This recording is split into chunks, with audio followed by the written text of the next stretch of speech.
Good morning, students. I hope you all are good. So now, beta, we are here to solve the worksheet for chapter number 5, working in HTML5. This is for your revision purpose, and also you have to write this worksheet on your computer notebook. So, beta, firstly, there are tick the correct answers. The property used to decide whether the background will be scrolling or fixed.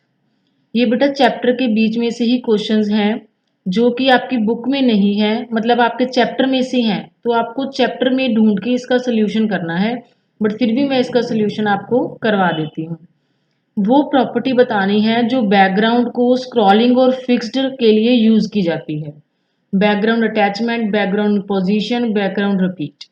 Background attachment, attachment लगाने से हम scrolling या fixed दे सकते हैं।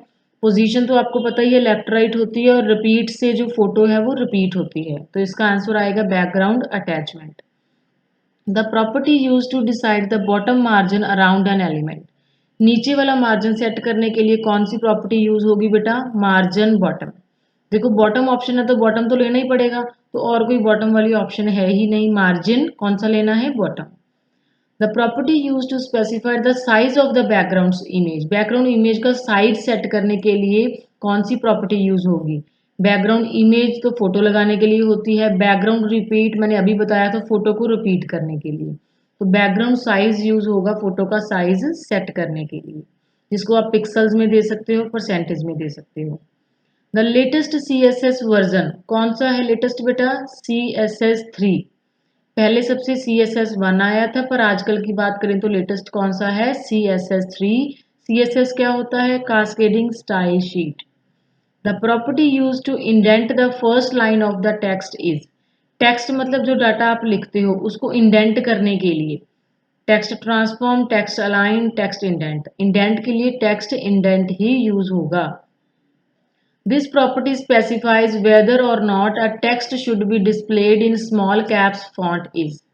मतलब जो text है वो वेदर और नॉट स्मॉल कैप्स में शो हो या ना हो, इसमें से कौन सी प्रॉपर्टी आएगी बेटा? इसमें से आएगी आपको फॉन्ट वेरिएंट की property. Font variant. Font style आपको पता है, फॉन्ट को स्टाइल देना। फॉन्ट फैमिली मतलब जैसे फॉन्ट आपने डार्क ले लिया या फिर टाइम्स न्यू रोमन ले लिया, वो तरह की चीजें होगी। बट फॉन्ट वेरिएंट से ही स्मॉल कैप्स वाला ऑप्शन यूज होगा। नाउ बेटा fill in the blanks.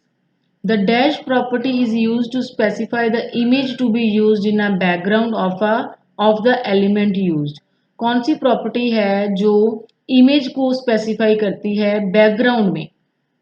तो हम देखते हैं बेटा, बैकग्राउंड इमेज प्रॉपर्टी यूज होती है। प्रॉपर्टी पूछी थी, बैकग्राउंड में प्रॉपर्टी लगाने के लिए इमेज हम यूज करेंगे बैकग्राउंड इमेज।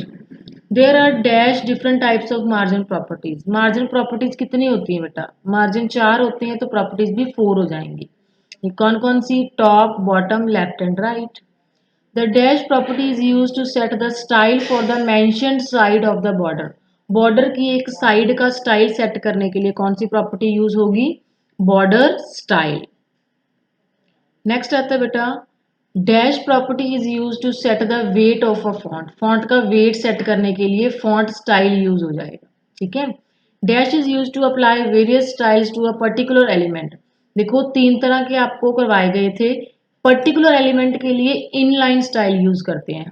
ठीक है। एक्सटर्नल नहीं यूज होता, वो पूरी वेबसाइट के लिए होता है, इंटरनल वेब पेज के लिए होता है।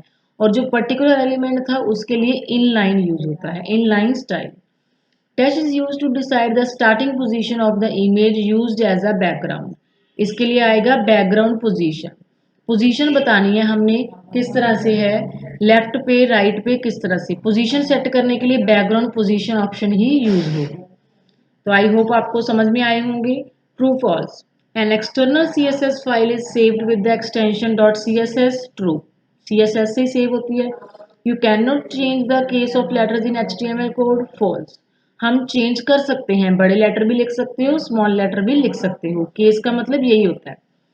The text decoration property is use to underline, overline और give strike through effect to the text.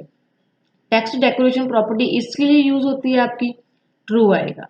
Text decoration लगाते हो तो आप उसको अंडरलाइन, बोल्ड, ओवरलाइन कुछ भी कर सकते हो। Border radius is not a valid border property, false. Border radius होता है बेटा जब वो साइड से आपको राउंड कॉर्नर करने होते हैं तो आप बॉर्डर रेडियस ऑप्शन यूज करते हो।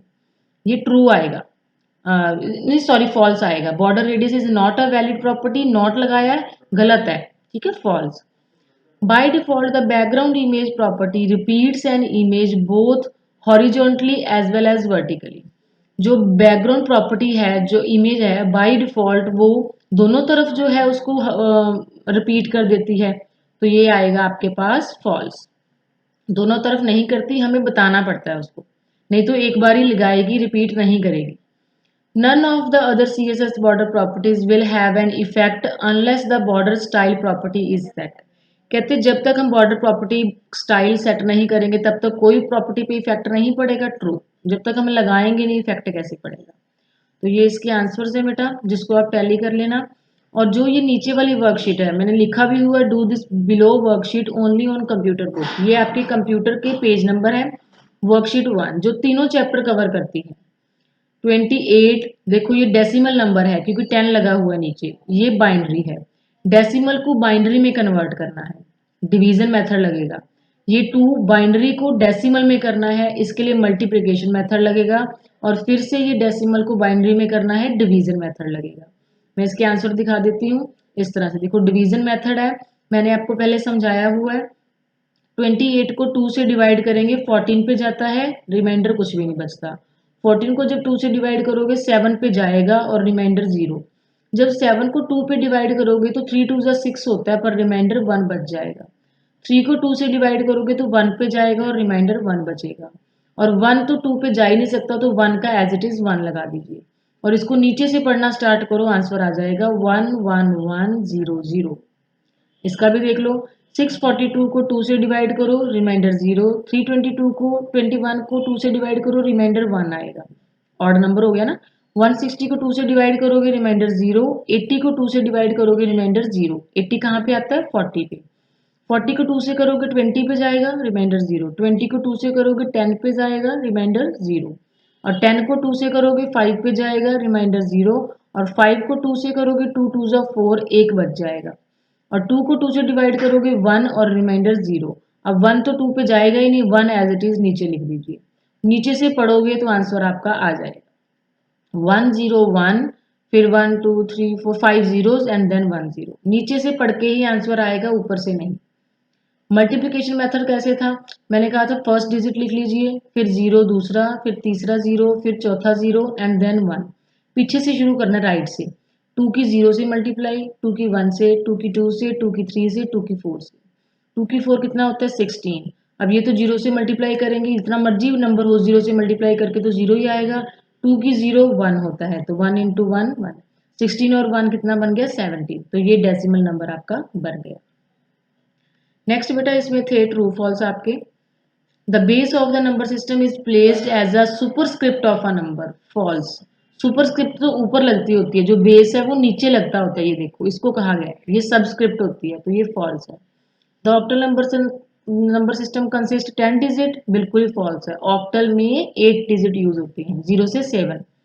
This is example of mixed cell address, false. Mix में दोनों डॉलर नहीं लगते, एक के साथ ही डॉलर लगता है, चाहे डी के साथ लगा लो चाहे 4 के साथ। ये रिलेटिव की example. The filter command, relative नहीं सॉरी एब्सोल्यूट की एग्जाम्पल है। The filter command exist in the sort and filter group, ये ऑप्शन इस ग्रुप में आता है, true. The count function counts cells that contain numeric value only, true. ठीक है बेटा। मैचिंग फंक्शंस क्या होते हैं? Predefined formulas. Quotient, 2 function argument, 2 argument देने पड़ते हैं आपको, डिवाइड करने के लिए 2 रकमें चाहिए होती हैं। मिक्स्ड सेल एड्रेस कौन सा है इसमें से? ये वाला, सी वाला ही है, सीधा मैचिंग हो जाएगी।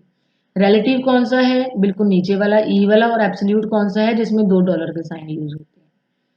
अब इन्होंने बताया ये फंक्शंस कौन सी कैटेगरी के अंडर आते हैं।